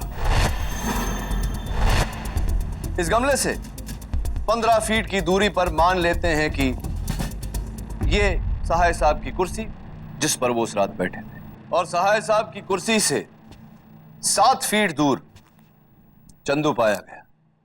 राइट मिस्टर मंकट, आप तो थे मेरे साथ। नहीं नहीं बैठ जाइए, बैठ। अब मेरे मन में यह प्रश्न उठता है जज साहब कि अगर चंदू यहां था तो वो गमला कैसे गिरा जिसके गिरने से सब मोहतात हुए? तो आप कहना चाहते हैं कि खूनी कमरे में पहले से ही मौजूद था और इस गमले के पीछे छुपा था? वाह, एग्जैक्टली। तब तो योर ऑनर ये खून किसी 4 साल के बच्चे ने किया होगा, क्योंकि गमले का साइज देखिए। इसके पीछे किसी आदमी का छुपना नामुमकिन है, और अगर कोई छिप भी जाता तो सहाय जी उसे आसानी से देख लेते। प्रोसिक्यूटर साहब, बिल्कुल देख लेते अगर उनकी दूर की नजर सही होती, लेकिन ऐसा नहीं था। और यही बात साबित करने के लिए मैं अपनी सेक्रेटरी की मदद लेना चाहता हूं, अगर आपकी आज्ञा। इजाजत है। जज साहब, मिसेस बिलमोरिया के आंखों का नंबर ठीक वही है जो मिस्टर सहाय का था, -3, दोनों आंखों। मेरे पास यहां मिस्टर सहाय के चश्मे हैं। बिली, वेयर इट?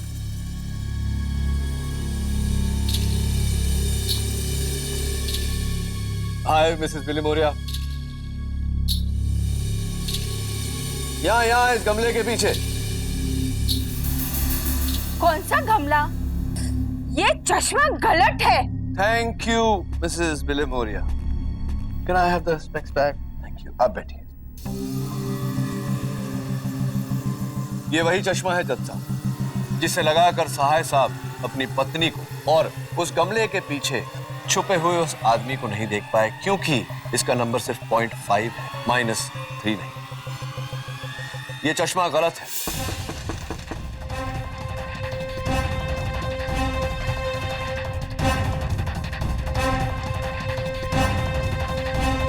कौन?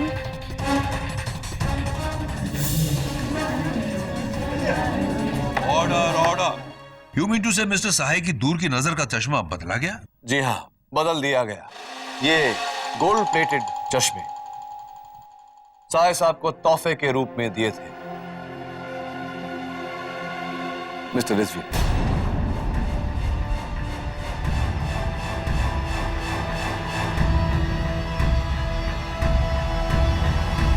Good choice.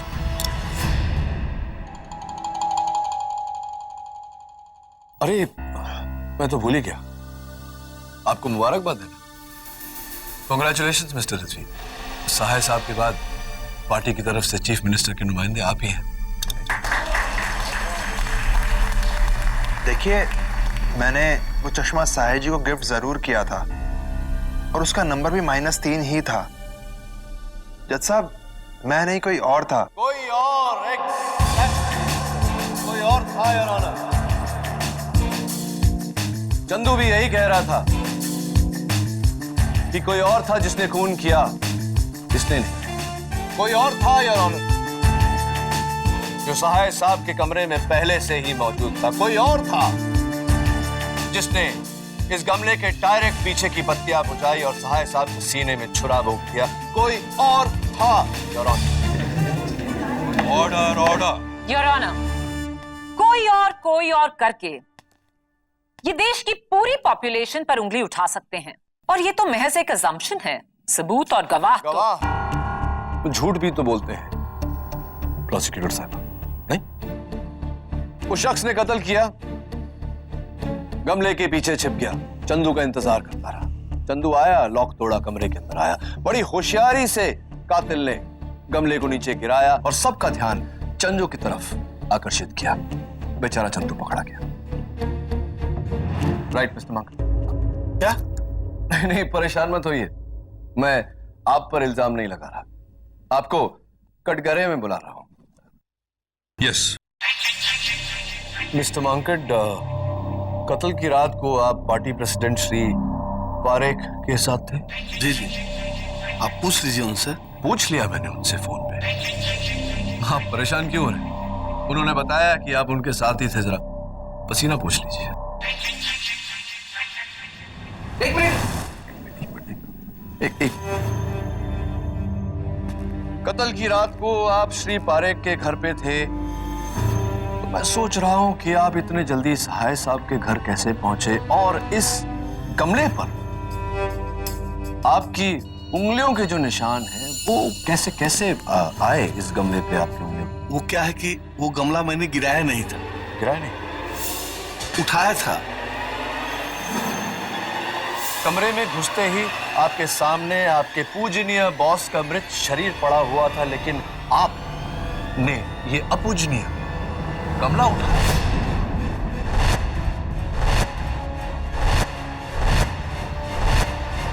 वो नहीं, कोई बात नहीं, जान लीजिए, सोच लीजिए, जाइए बैठे।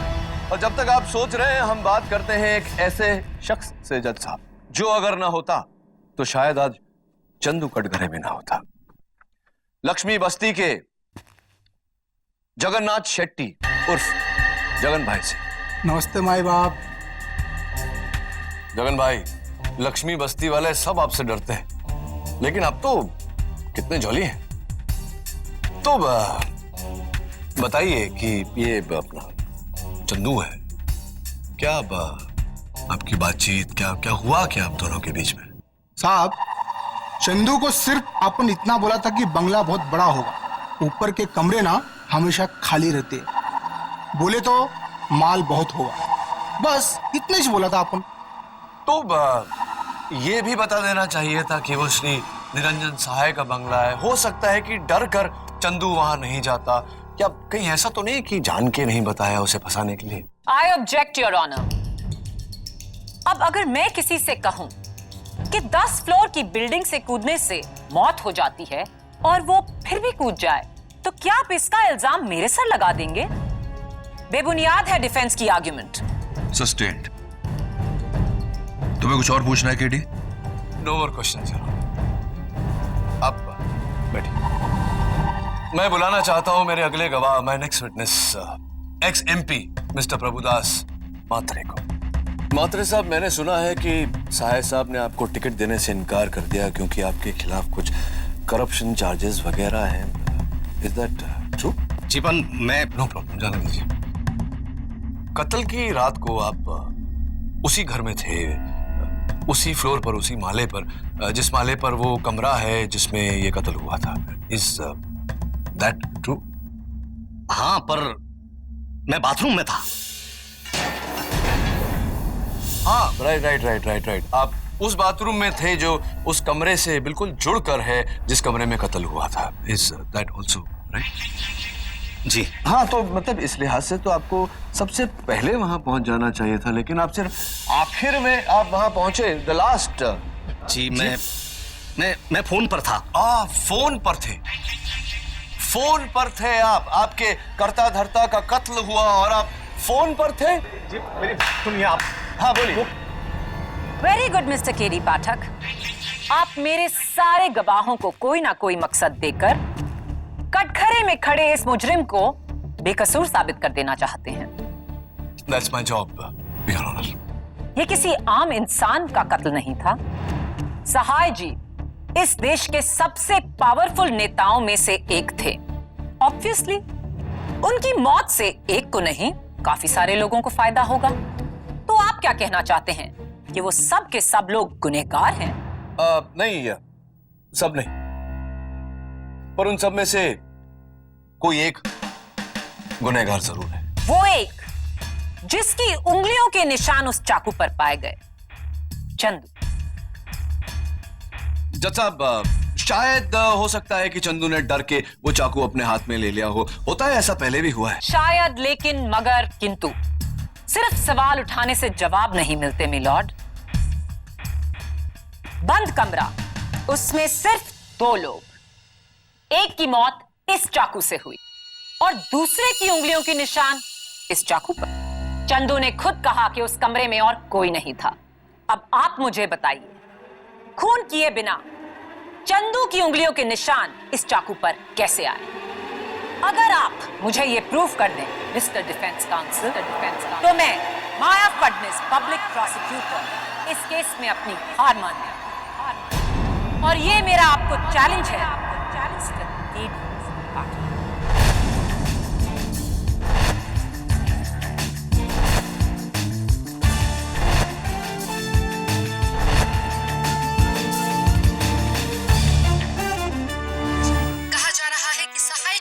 के बाद प्रजामन पार्टी को आने वाले इलेक्शंस में काफी मुश्किलों का सामना करना पड़ सकता है। आपका इस बारे में क्या विचार है? ऑपोजिशन पार्टी के श्री नटराजन ये समझते हैं कि सहाय जी के दुखद निधन के बाद आने वाले इलेक्शंस में उनकी पार्टी को गहरा फायदा मिलेगा। लेकिन मैं ये बता दूं कि ये सिर्फ उनकी एक खुशफहमी है। प्रजामन पार्टी में और भी उभरते नेता हैं जो विपक्ष को जमकर टक्कर दे सकते हैं, जैसे कि श्री अकरम रिजवी, जो सहाय जी के परम शिष्य रहकर उनके साथ कंधे से कंधा मिलाया है। यार केडी ये सब क्या हो रहा है यार?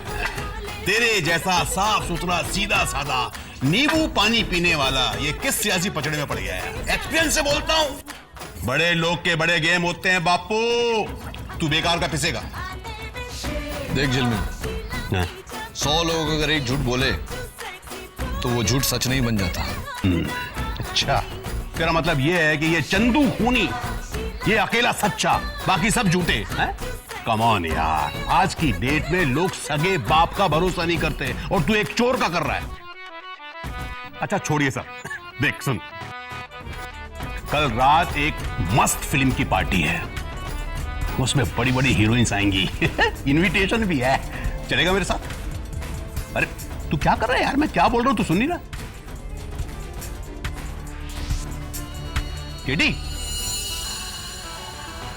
मैं चलता हूं यार। अरे पार्टी आज नहीं कल है। मैं फोन करता हूं तुझे। अरे क्या फोन कर रखे? अरे सुन केडी,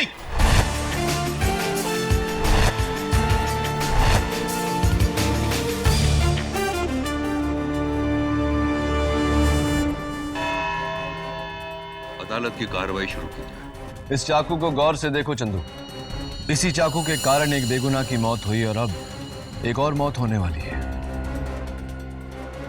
तुम्हारी, क्योंकि इस पर लगे हुए तुम्हारी उंगलियों के निशान तुम्हें फांसी के तख्ते तक पहुंचाएंगे। वकील साहब, ये चाकू मैं कभी देखा नहीं, ये चाकू मैंने कभी छुआ भी नहीं, मैंने कभी नहीं देखा साहब। रोना बंद करो चंदू, रोने से कुछ नहीं होता, निशान है तो है।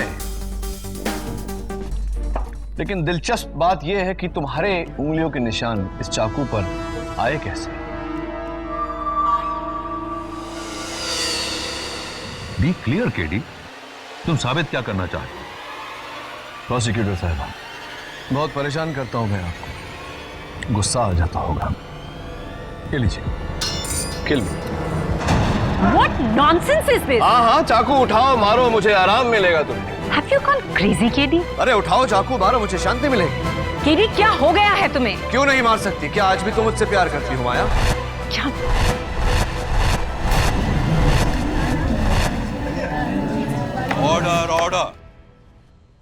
माफी चाहता हूं योर ऑनर। मैं सिर्फ यह साबित करने की कोशिश कर रहा था कि अगर कोई चाकू से किसी की जान लेना चाहता हो तो वो चाकू इस तरह पकड़ता है,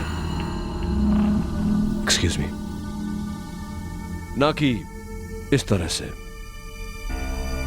योर ऑनर, फोरेंसिक्स की रिपोर्ट भी यही कहती है कि मर्डर वेपन पर चंदू की उंगलियों के निशान इसी तरह है, छोटी उंगली नीचे और बड़ी उंगली ऊपर। कोई रूल बुक है जो बताती है कि चाकू कैसे पकड़ा जाए? हो सकता है चंदू ने चाकू वैसे ही पकड़ा हो। नहीं हो सकता है योर ऑनर। फोरेंसिक्स की रिपोर्ट में साफ साफ लिखा हुआ है कि जिस समय कत्ल हुआ सहाय साहब खड़े हुए थे, और अगर चंदू ने चाकू इस तरह पकड़ा था तो यह मुमकिन नहीं कि चंदू ने सहाय साहब का कत्ल किया। और रिपोर्ट में यह लिखा हुआ है कि घाव नीचे से ऊपर नहीं, ऊपर से नीचे की तरफ है। ऑब्जेक्शन मिलॉर्ड, ये महज एक थ्योरी है। Over ruled. केडी, क्या इस थियोरी का सच जानते हो तुम? यस योर ऑनर, मैं मर्डर वेपन हैंडल करने की इजाजत चाहता हूं।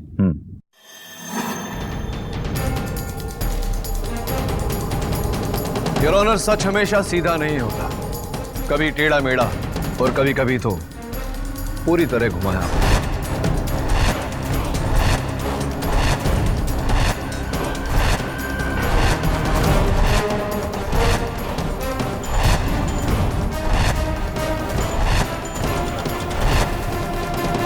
चंदू, मैं चाहता हूं कि तुम इसे गौर से देखो। भूल जाओ कि ये किसी चाकू का हिस्सा था।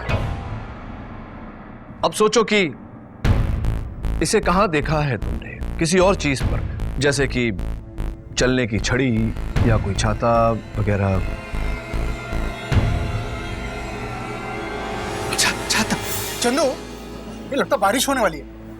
एक काम कर, ये छतरी लेके जा तू, ठीक है? ये ले। हाँ। चल। और रुक ना। हाँ। ये जो बंगले वाली बात है ना, किसी को बोलना नहीं। हाँ, नहीं बताऊंगा जगन भाई, नहीं बताऊं। क्या थोड़ा सीक्रेट है ना? ठीक है, जा। सुना ये ना, ये छतरी मेरे दोस्त का है रे। तो एक काम कर, मेरा छतरी लेके जा, ठीक है? हाँ, ठीक है। जा। हाँ? क्या कहा तुमने? छाता जज साहब, छाता था। छाता योर ऑनर, यही वो छाता है जो चंदू के हाथों में पकड़ाकर इस हैंडल पर उसकी उंगलियों के निशान लिए गए थे।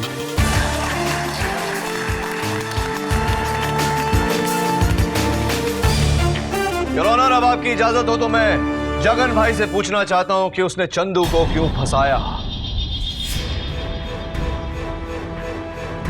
मैंने कुछ नहीं किया साहब, मैंने कुछ भी नहीं किया है साहब। कुछ नहीं किया है तुमने जगन, मर्डर किया है, मर्डर। नहीं, क्योंकि उस हैंडल पर चंदू के उंगलियों के निशान के साथ साथ तुम्हारे भी उंगलियों के निशान मौजूद है। नहीं साहब, ऐसा हो नहीं सकता है। ऐसा नहीं है साहब। उस हैंडल पर तुम्हारे उंगलियों के निशान मौजूद है। नहीं साहब, ऐसा हो ही नहीं सकता साहब। क्यों नहीं हो सकते साहब? इसलिए कि मैंने हैंडल पर प्लास्टिक के कवर डाल के पकड़ा।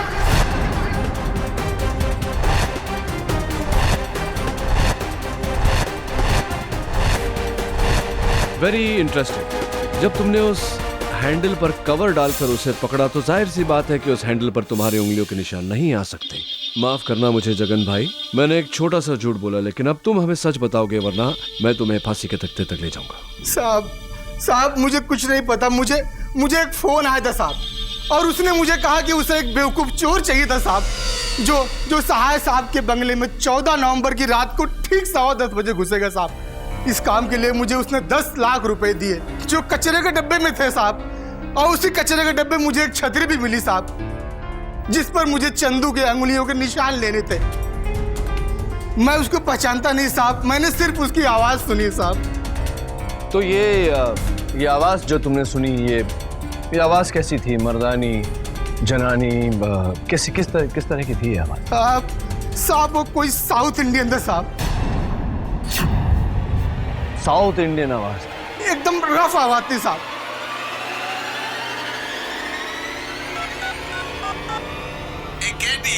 मैं पूछ रहा हूँ, सहाय सर के मर्डर केस में तुमको देने लगा है जी। इस केस में ज्यादा इंटरेस्ट नहीं लेना, नहीं तो हम तुमको जमीन के अंदर घुसा देगा, जैसे सहाय सर को घुसाया था जी। यही यही आवाज थी साहब, यही आवाज थी साहब। केडी, ये आवाज तुम्हारे फोन पर? योर ऑनर, कल सुबह मुझे एक फोन आया एक प्राइवेट नंबर से, और उस आवाज ने मुझे ये धमकी दी। लेकिन मैंने ये ढूंढ निकाला कि वो नंबर क्या है और किसका है।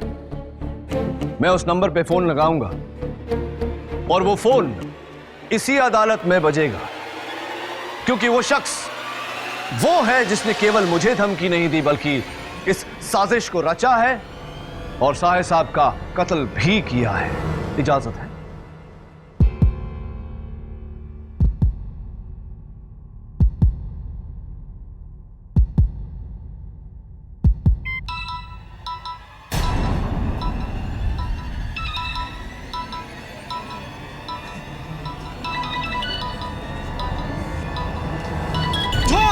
झूठ! ये मेरा फोन नंबर नहीं हो सकता है ऑनर। आपको जो कुछ भी कहना है कटघरे में आकर कहिए।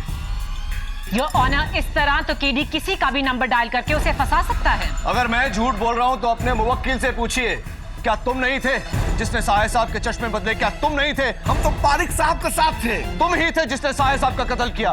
तुम ही थे जिसने गमला गिराकर सबका ध्यान आकर्षित किया। तुम ही थे। ये बिल्कुल झूठ है योर ऑनर, हम तो पारिक सर के साथ थे। तुम ही थे, मुझे फोन भी तुम ही ने किया था। अरे हम तो कल रात में पारिक सर के साथ थे। हमने कब किया फोन आपको? कब? कल रात में। कल रात को? लेकिन मैंने तो कहा था कि धमकी वाला फोन मुझे कल सुबह आया था। तुम्हें कैसे पता कि कल रात को आया था? केडी, ये धमकी सुबह आई थी या रात को? योर ऑनर, धमकी वाला फोन मुझे कल रात को आया था। जैसे कि मैंने कहा कि प्राइवेट नंबर से था, इसलिए वो नंबर मेरे पास नहीं। लेकिन जिस तरह से उस आदमी ने सहाय साहब को सहाय सर कहकर पुकारा, जो सिर्फ अब तक एक ही आदमी उन्हें पुकारता है, अशोक मंकड़, मेरा छोटा सा शक अब यकीन में बदल गया है।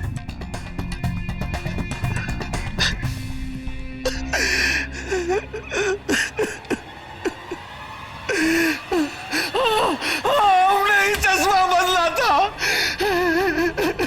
हमने ही साहे सर का खून किया है।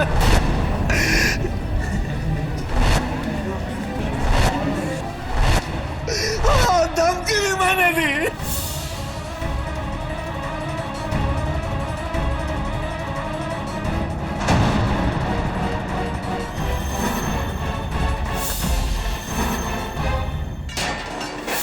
लेकिन किसी और के कहने पर। बताइए मिस्टर मांकड़, किसके कहने पर यह सब किया? निरंजन सहाय, हीरो, और मैं जिसे रास्ते से उठाकर मैंने कुर्सी दी। आज लोग मुझे भूलकर उसे ही पूजने लगे। धीरे धीरे अब वो मुझे टक्कर देने लगा है। कल को अगर वो सीएम बन गया तो मेरे सर पर तांडव करेगा। मुझे चेले चाहिए, गुरु नहीं। भानुदास पारेख सिर्फ एक है, दूजा कोई बनना चाहे तो वो उसे बिगाड़ देता है।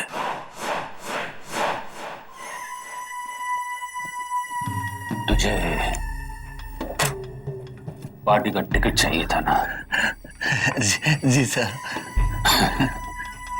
जा, जो सहाय तुझे नहीं दे सका वो मैं देता हूं, लेकिन इसके लिए सहाय को मरना होगा।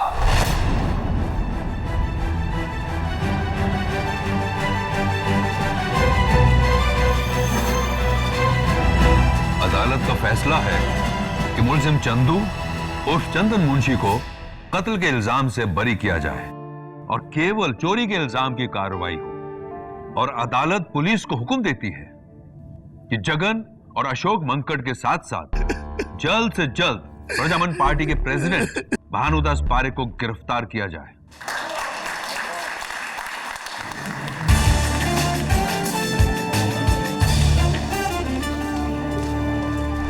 क्या जिस भानुदास पारेख के आगे सर देश झुकता है। आज उसी भानुदास पारेख को एक वकील ने गिरा दिया। केडी पाठक।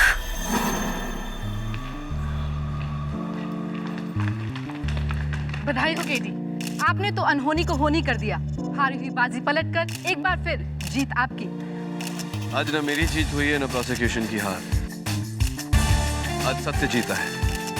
सत्यमेव जयते, सत्यमेव जयते।